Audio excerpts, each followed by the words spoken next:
Talk to us about Not Canada, delicious. you bugger off. I'm getting fed up with using the "Oh Canada" joke now because at some point, like our national anthem is "Oh Canada." Our country has turned into the land of "Oh Canada." What the f are you doing these days? The tariff war, which started, the threats of it about a month ago, it caused a bit of a rift even between Canadians. Because I've been sort of not critical of the tariff war, but more so of the Canadian response to it.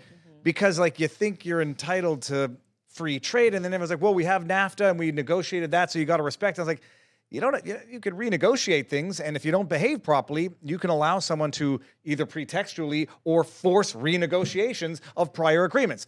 You all know about the tariff war. It's reached a frenzy now because it's gone into effect, a 25% tariff on Canadian goods that Trump is putting in there. And then the retaliatory tariffs.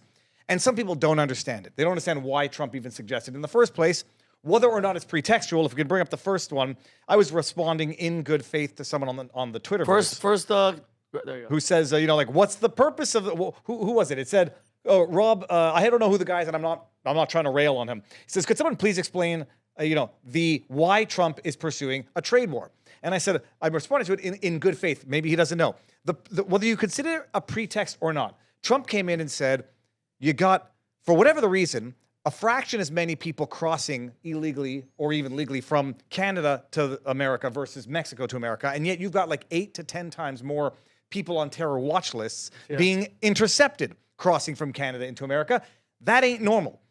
It is a sign of a deeply flawed immigration policy in Canada because we're letting in people from Lord knows where who are not respecting their visas and who might be on terror watch lists given the countries they're coming from.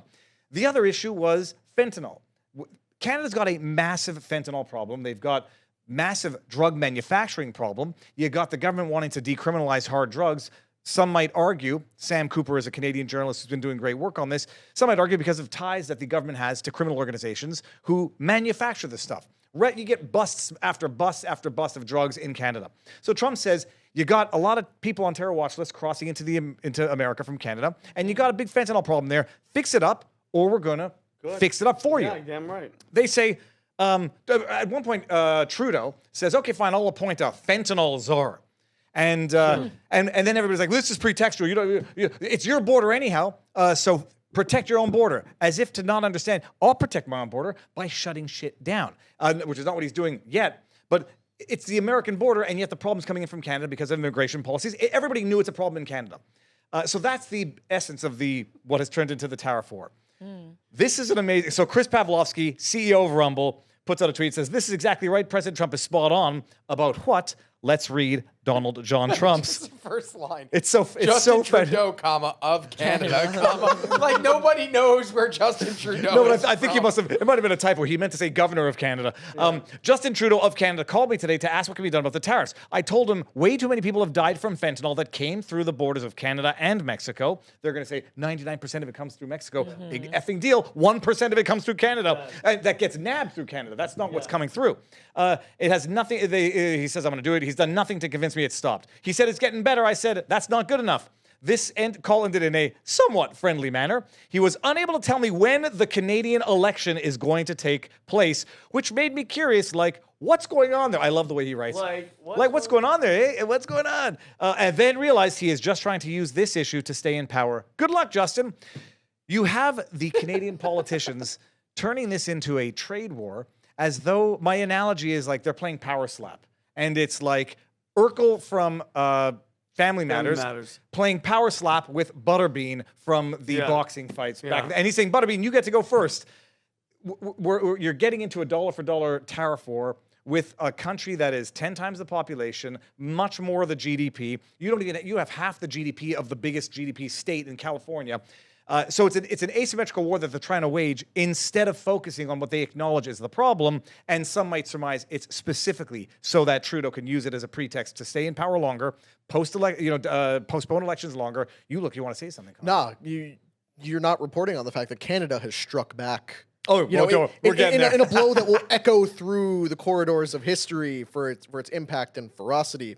So what they did? They threw away liquor they had already purchased. Roll the next clip. No, wait a minute. Let me see. Is it the next one? Here? Oh no. Oh, there you go. Wab Canoe is the premier of Manitoba. We are taking U.S. alcohol off the shelves in Manitoba liquor marts. Did this have my reply to it? Because I wrote to him, I said, you already paid for that, you fucking idiot.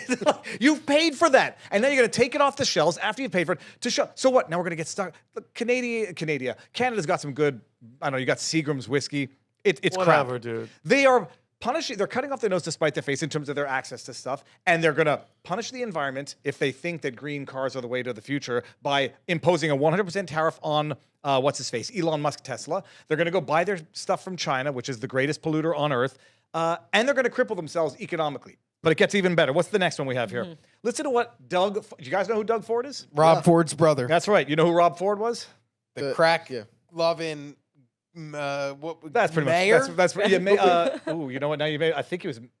He wasn't premier. He Mayor was of mayor of Toronto? Toronto. Yeah. Yeah. We talked a few weeks ago. Doug Ford canceled the Starlink contract, didn't he? Like, Yeah, this cutting rural people off from internet. Here, look at this. So this is the one Ontario people. He just canceled Elon Musk's there we Starlink go. contract. By the way, it's so wildly, insanely, gloriously stupid. The only people who are going to get punished are people who live in the northern parts of Ontario who are now not going to have internet. Oh, they'll find an alternative. Let's play a little bit of this. It's a short clip illustrating this guy's buffoonery. It's Chris Farley's older brother.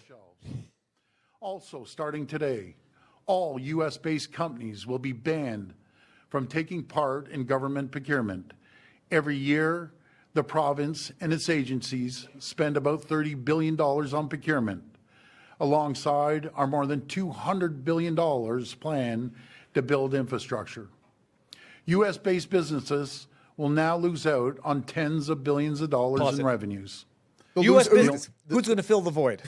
China. China. India, adversarial countries. You want to talk, like, by the way, behind all of this, Trump knows exactly what's going on in Canada. It is a country that has been the government. All of this is, I'm railing against the government, not the people, except for the people who keep voting in this government. Yep. They've been infiltrated by foreign, what is the word when they're adversarial interests. Yeah, interests. And Trump knows it. And we've got MPs who are tainted by Chinese, Indian influence, who are still in power and are creating a national security threat for America's very existence through Canada. And this like dumbass, true-born Canadian citizen Jagmeet Singh, that hardcore pro-Canada guy. That's a real Canadian name right Dude, there. why don't we just invade? Like, they should like threaten them, like joke, like just invade. What's Canada gonna do? No, you know what? We just march our fucking soldiers No, over there. Hey, yeah, listen. Doug Ford is standing behind a podium that says Canada's not for sale. Yeah. Great, Doug. We weren't offering money. Yeah, we're not giving you money for it. It's not son for of a sale because bitch. it's already sold. I made a meme exactly. that like Bought and sold. Mark Carney calls up President Xi Jinping. He's like, "Is Canada for sale?" No, sorry, Trump, not for sale. So he's gonna ban American companies from this $30 billion, and he's going to offer it to foreign interests who have already bought up important parts of Canada, infrastructure, technologies, security. This is the same Canada that was training Chinese soldiers on Canadian soil for wintertime combat. Weird. But the highlight of the stupidity, and this is also looping it back into the COVID madness. Here, this is from Joe Warmington, who is a journalist who has seen the light and has taken the red pill. I follow him. I think he follows me. He's a good guy. Just play the clip of idiots taking American liquor off the shelves.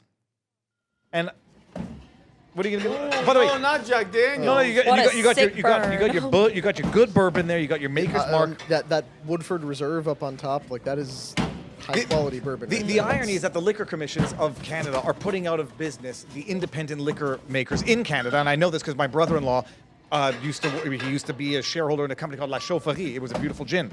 Like look at all the cameras and stuff like this is a photo op that they planned just for the effect of this is the hardest we can hit back at the United States by. Connor, we are on already the paid same for it. page, man. I think we're in what is it? Simpatico. No, I- look at I- that. shut Not the up. wrong way. Go Stop back. looking Go at back. that. Look at Hold the on. truck. Look at that Hold truck. on. Go back there. So I said because it's a photo op, and what really pisses me off is you got all these Canadians up there now saying it's terrible what Trump is doing. I can't believe this. We got to fight dollar for dollar, and they don't understand. This is the COVID strategy. Show these videos, get people to either live in fear. They were showing videos of people dropping dead in the streets. Then they were showing videos of blowtorching doors. They were getting you scared. They were getting you ready for compliance. And now they're showing you videos of, I don't even know if jingoistic is the right word, but patriotic Canadians taking off American bourbons from their thing. And so Canadians are now saying, damn it, it's a good thing to do. And they don't understand they're being played the same way they got played during COVID.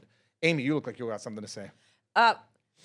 Honestly, no, not really. I mean, nothing other than what is already exceedingly obvious to everybody else. I mean, Justin Trudeau and the entire government running, like, I don't know how you're so normal and so awesome. Like, honestly. Because he left. Well, no, left. at He's some not point, there. at some point, like I was ignorant as a buffoon. 2015, I voted for Trudeau. I mean, You did? You yeah. son of wow. a... It's your fault. I was What in an Westbound NEG. It evolution. would make. I voted for him in 2015 and then ran against him in 2021 or against his guy in the Right. riding. When you're ignorant, you don't even know what to look for. And then you start seeing it and then you can't unsee it. And you look at everybody who doesn't see it and say, do you not see it's the exact same tactics, mutatis mutandis, to what they did during COVID to brainwash you into self-harm actions. And they're doing it again. It's a tariff war, a dollar for dollar with an unequal economic partner. And there is a legitimate problem that everybody knows exists. Canada has become a national security threat to America. Canadians are a little bit too naive to appreciate it. That is my beautiful. And look at the truck growing box. up. But There's the Pat sent me a car. video. I don't want to say something about the whole Canada thing. This is his truck. That's such a badass. It's so beautiful. And so it's a bit of a pain in the neck to take the cloth top down and fully off. The doors, I've gotten good at taking the doors off, on and off. I don't want, like, if I get one, I don't think I'm going to get the cloth thing. Can I just get it regular? You got to know it's amazing because Patrick's a guy who comes to work every day in a Porsche. in a Porsche or He a sold the- Lamborghini. What I love is or that it's Ferrari or whatever he drives. It was, But I mean, it's it was amazing. expensive to me, but it was not like it's a standard car. But you take the doors off that, you take everything down, and you're driving naked in the air, and But it it's does hot feel as shit beautiful. here, isn't it? Well, yes, I had to put the doors back on because it got too hot, and then it's too rainy, and you have your flash. Well, get lights. it up to 60 on the highway. And And the other good thing about it, you can't airflow. get but you can't get speeding tickets with it because you go 70. It's not that you feel out of control. It's like you feel that you're going 70, so you do not speed in that. The Tesla Cybertruck, holy crap, I'm at 70. It's like, well, let's take it up to 100. But so just really quick, because we were going to close, but with Canada, bro, it's just like first of all, your show of like we got you is taking our liquor off the shelves. What does that say about your people? You guys are just drinking and acting like maniacs. If it was something like different, like food or like steak or something, it's freaking Jack Daniels, bro. And it's like this. It's already been paid they're- for. Yeah, It's exactly. You already paid for that's- Jack Daniels. You heard that Karina Gould, who's running for the leadership now, she said, don't go to Florida and don't buy Florida orange juice. God bless her. Stay out of here. Don't come here. The traffic's already messed up. But bro, this is a fight. This is a fight just like Ukraine and Russia. You're not gonna win, bro. You guys are messing with somebody way bigger. And it's not like Trump's being an ass. We want security, bro. Like, we deserve to be secure. And you know what it is, bro? It's Stockholm syndrome. These people have fallen in love with their abusers. But America, we are finished, bro. We are done with the bullshit from Mexico. We're done with the bullshit from Canada. We're done with Ukraine. We're done with all these people, bro. And they're just, and like, bro, I welcome hate Trump and hate everybody. These are the pains that you have to go through because the leadership has changed. Okay, the leadership is changing, and Trump is a boss.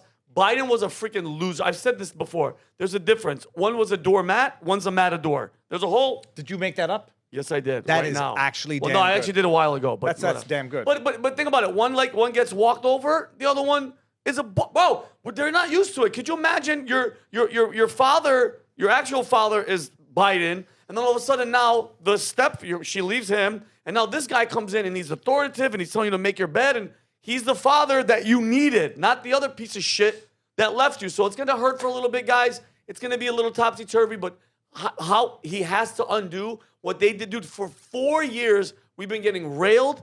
The border was open. We've been less secure. We're throwing fucking money away. These federal employees, I'm so happy. Even if it wasn't Trump, it could have been a rock. A rock could have been, not the rock, but a piece of anything. To change this shit, I absolutely love it. And I think the future does actually look bright because of shit like this. We need it. Say one thing. People out there, maybe rightly, maybe wrongly, think it was pretextual. Oh, he was just using the drug trade and the border crossing as a pretext. Well, congrats, you played right into it. Fix that stuff up and you eliminate the pretext for a tariff war. Right. The bottom line, and it's what really pisses me off about Canada in general, is they will justify their suffering to themselves because Orange Man Bad is even worse. The prospect of Orange Man Bad is worse than their current actual suffering. Canada is in a lamentable state. 1 in 4 children live with food insecurity. AIDS is the 3rd, 4th leading cause of death. The healthcare system is in shambles. But housing crisis. But now they look and say, well, at least we're sticking it to America. Yeah. To say nothing of immigration, where you now have 25% born Sikhs outside of and Canada. Hindus waging war in certain parts of, like, you remember the guy who was assassinated? You know, The Khalistan movement leader who was assassinated by radical members of Indian factions trying to wage a religious war in the streets. You have, like you said, Chinese troops being trained for winter combat. Chinese prisons, you got Chinese taking over mineral engines, and you got 1 in 4 people in Canada born outside the country. That is a great It's not a replacement. country anymore, essentially. So if you like this clip, click right here. And if you want to see more like it, click right here. Stay angry, Patriots.